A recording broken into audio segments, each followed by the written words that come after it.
Greetings and welcome back. I'm Lord Belmont Shores. This week we're going to be watching Hammer Studios' The Mummy's Shroud. And in staying on theme for a mummy movie, we're going to be desecrating something Egyptian. Follow along as we Lebowski up some Sobia. We're going to be drinking something called the Shroudy's Mum. The Shroudy's Mum, really?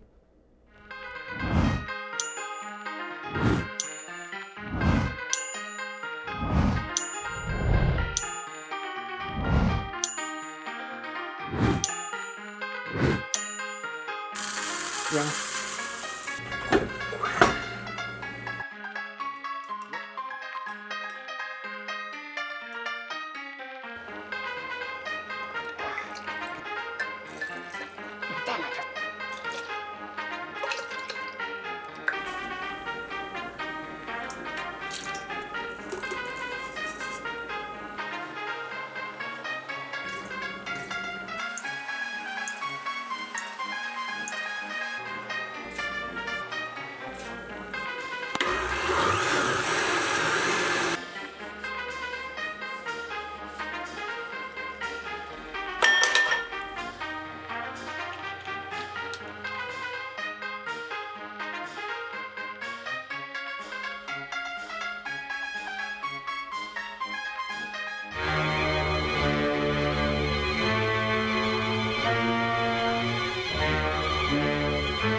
Welcome back. Hey, what about that drink prep, huh?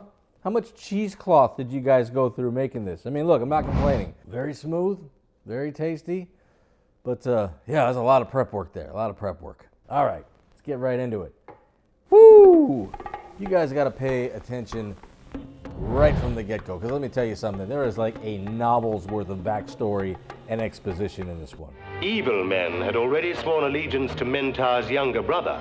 An end to all his hopes of accession. Mentar continued to scheme against the resolve to save his uncles. So what all this exposition really boils down to is the fact that there is a boy pharaoh, and he died when he was away from home and got buried by his right-hand man, Pratt.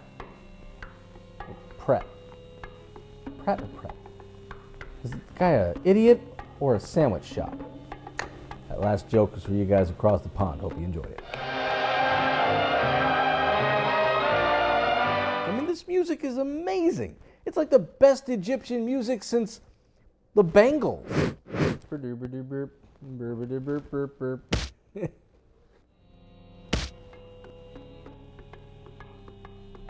Now we're in the present day, 1920 something. In the year 1920, an expedition financed by a wealthy industrialist set out to find the tomb of Kartobé. And we find the entire expedition. Now they're a month overdue. They're stuck in the middle of the desert in a wicked sandstorm. We go into the tent and we meet the whole crew. We got Basil, we've got Paul, we've got some other dude, and we've got Claire. We know this because she's clairvoyant. What's her name, Mr. Longbarrow? Claire de Sangre, Mrs. Preston. She goes on all Sir Basil's expeditions. They do say she's a brilliant linguist. Would you say she's a cunning linguist?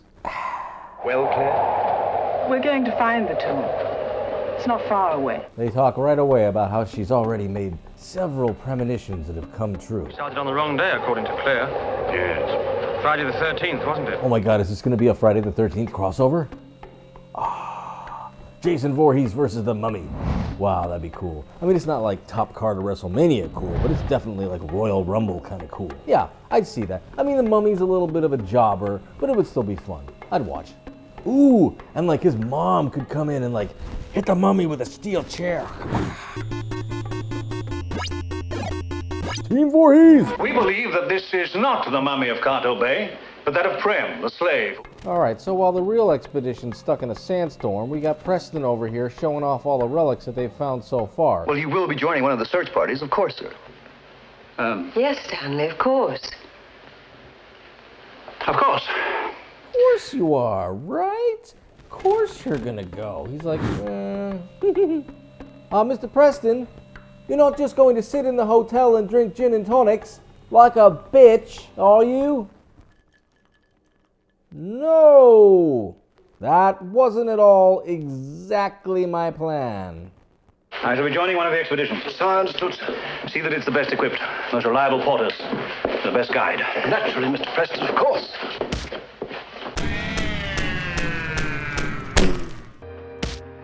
So they find the Rock of Death. They find the tomb. And then they get jumped by Egyptian crazy Ralph.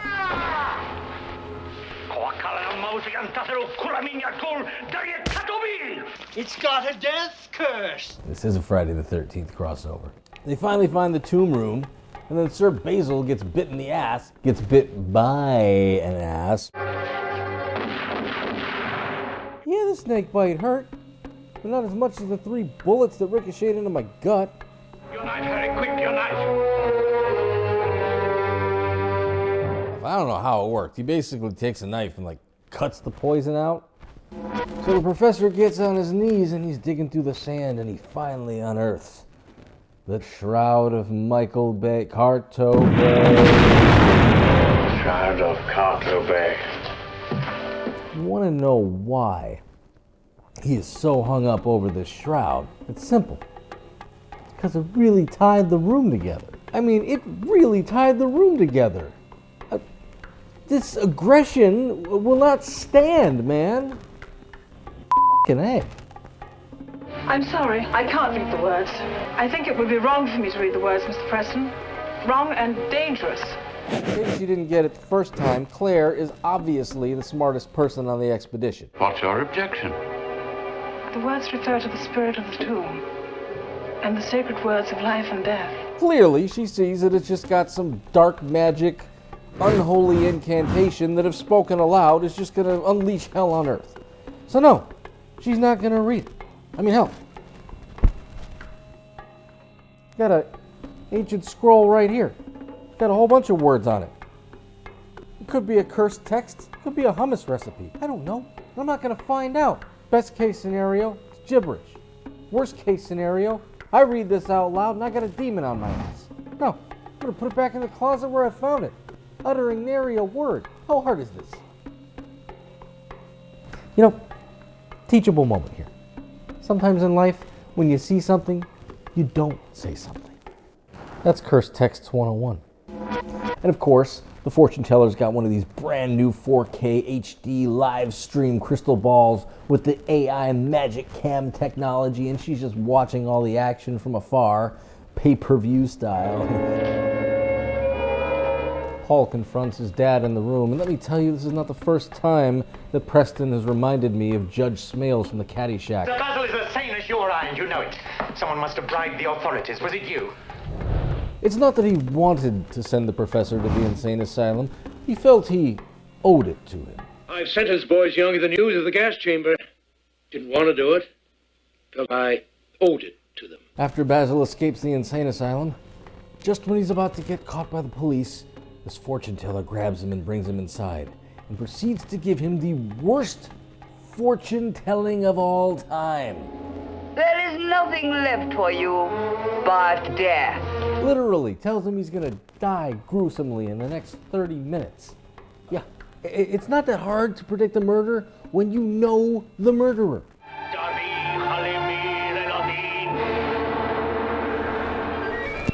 All right, so now we've reached the part of the movie where we finally see the mummy get the mummy it up. Crazy Ralph starts reading the words of life and death while holding the shroud, and this is really the whole thing. If you guess that the shroud is basically just like an Xbox controller for Mummy Mayhem, you were right. Upon reading the words, holding the shroud, he unleashes the mummy, who comes up behind him and just kind of squeezes his head like a grape. All right, now the second victim, we see a pretty good fight here. We got Harry in the dark room developing photos, and the mummy breaks in. So the mummy hits him with his own worst weapon, because not only does he throw chemicals on him, but he actually lights him on fire. I mean, it's like getting staked by a vampire. You know, he pretty much tells him, this is exactly what you should have done to me, numbnuts. This guy burns alive, and the whole dark room is on fire, and the mummy's like, I'm out. Despite being told by Detective Michael Scott not to leave town, of course he sends Longbottom out there to get him a ship's passage back to England. In case you're wondering, absolutely, putting some distance between you and that mummy would have worked 100%. I mean, we're talking movie's over, credits are rolling, you're done. What's a mummy gonna do? Swim? No way. You can't get those bandages wet. So Longbottom wakes up, right? He's got to go buy those tickets. But then he immediately breaks his glasses. Now, I don't know if you've ever broken your glasses back in the 1920s. It's not like you can just go to a drugstore and pick up a new pair, right? He doesn't have contact lenses. So anyway, he puts his hat on, he opens the door, and the mummy's standing right there. But he doesn't know that, because he just sees like a big white blurb, and he's like, excuse me, I'm just going to move out of the way. And the mummy's like, ah! And he goes over to the bed, and he grabs him up in the mosquito net, and picks him up over his head. Just like the ultimate warrior, and body slams him outside of the window, and he goes crashing down, and he lands spine first on the fountain, and there's blood everywhere. Woo! He's about to go back to England because he's afraid. I'm not afraid. I'm merely concerned for the welfare of the people in my charge. Because he's afraid that some giant murdering mummy is going to put him in a freaking iron claw camel clutch. Very kind of you, Stanley, but I don't really think you need concern yourself on my account. You see, I did not enter the tomb. The fact that she's always reminding him that, oh, you don't have to worry about me. I didn't go in the tomb. I stuck around here and drank gin and tonics. But if you think about it, I mean, it was really her idea in the first place. He didn't plan on going to the tomb. And as soon as that reporter asked... You will be joining one of the search parties, of course, sir. Yes, Stanley, of course. All right, so let's talk about that last battle we got there, the last showdown. Luckily, after going to the fortune teller gives Claire everything she needs to know to beat the mummy, but leaves out one very important piece of information, which is you have to be holding the shroud for any of this to work. Luckily, we've got some stupid James Bond villain guy who just blurts it out at the end, laughing. Only he who holds the shroud has the power to destroy! And then throws the shroud over to her so she could say the words and defeat the mummy. And let me tell you, that was a great scene right there. I mean, you have turned to dust, all the bandages falling off, just a big chunk of vertebrae in there. Oh, it's disgusting. I love it. Try sweeping that under the rug. They're gonna find it. All right, I'm not saying all the effects in this movie are great, but at least it's not a bunch of digital insects.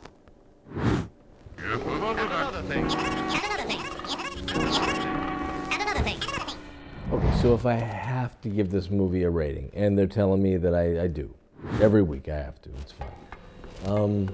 I have to give this one 3 crusty mummies in denial.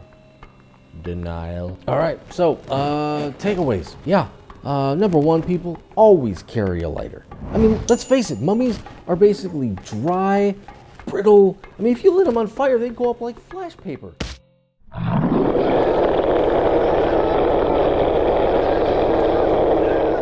What else is susceptible to fire? Almost everything. I mean, come on, let's go down the list. Ghouls, werewolves, most zombies, some vampires, mothmen and women, sea creatures, werevamps, Sasquatch, Damphir, Humgoos, every type of woodfolk is all susceptible to fire. How hard is this? Carry a lighter. If any of these people had been smokers, this movie would have been over in like the first 20 minutes. Flick a lit cigarette at the mummy. Boom. All right, takeaway number 2. Shut up. All right, you know what I mean. Just don't go reading from any spell books or sacred scrolls or books of the dead or anything like that. Don't even mouth along. Just keep it to yourself. Keep it to yourself. Keep it to yourself. Just shut up. All right, takeaway number 3. Just like real estate, location, location, location. I mean, look, if your monster happens to be stuck to a location like Jason Voorhees to Camp Crystal Lake, I think as long as you left the area and weren't going to Manhattan or space, I think you'd be fine, all right? Ghosts only haunt one place. It's not like Disneyland. They're not gonna follow you home. I disagree with Paul adamantly in this one. Multiple times he said, oh, I don't think running away is gonna be the answer. It absolutely would have been the answer. If you guys just left town, that's it. If you would have gone home early, whole movie would have been over. All right, well, hey, thank you guys for tuning in this week, this month, whenever this thing airs. I don't know. Good luck cleaning your blender. Adios. I mean, the mummy's a little bit of a jobber, but it would still be fun.